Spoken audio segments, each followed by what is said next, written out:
Have you ever failed at something and then started doubting yourself completely? Like you no longer trust your own judgment, like you're scared to try again, because what if you mess it up again? You're not alone. And more importantly, you're not broken. Mistakes, setbacks, disappointments, they can shake your confidence and leave a lingering echo.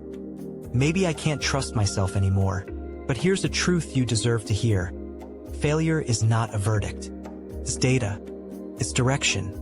And you can learn to trust yourself again, one gentle step at a time. Let's walk through how.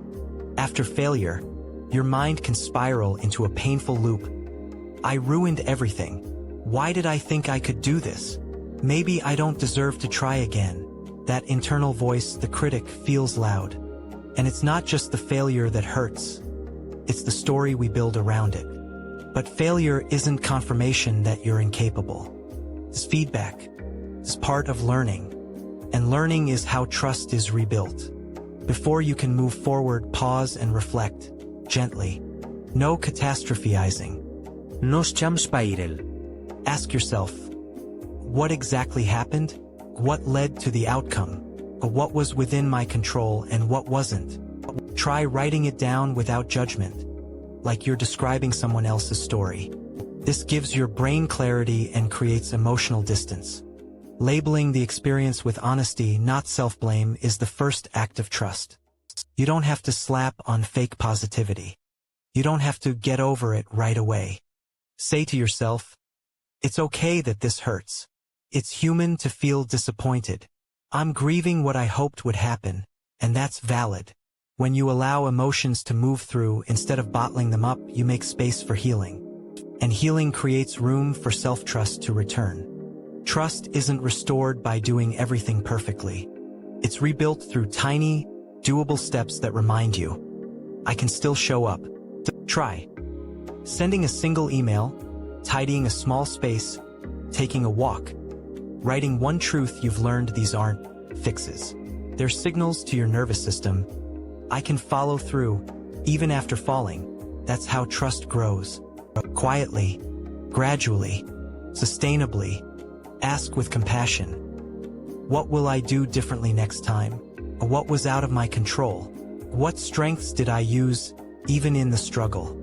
Even in failure, you were still showing up, still trying, still learning. That matters. That's resilience. Reframing the failure helps your brain connect it to growth, not defeat. Your inner voice shapes your ability to trust yourself again. Let it be kind, not harsh, especially now.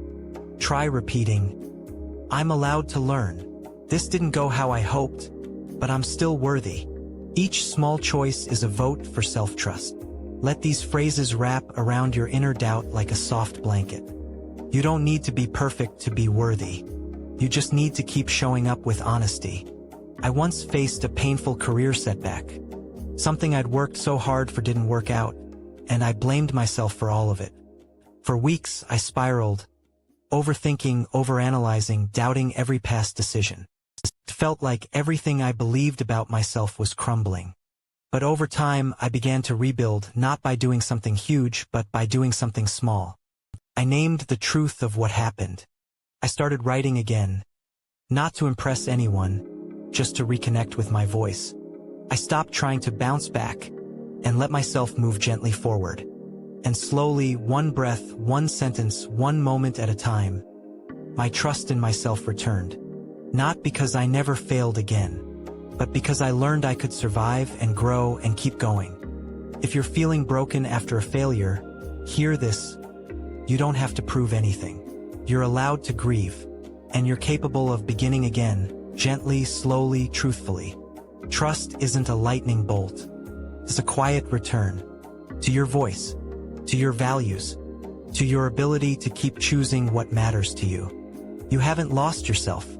You're just in the process of rebuilding from something real. If this helped, please tap like. It helps others find this message too. Comment below. What's one small step you'll take today to rebuild trust in yourself? And don't forget to subscribe for more grounded, honest support on healing, growth, and self-trust. Thank you for being here. You're doing better than you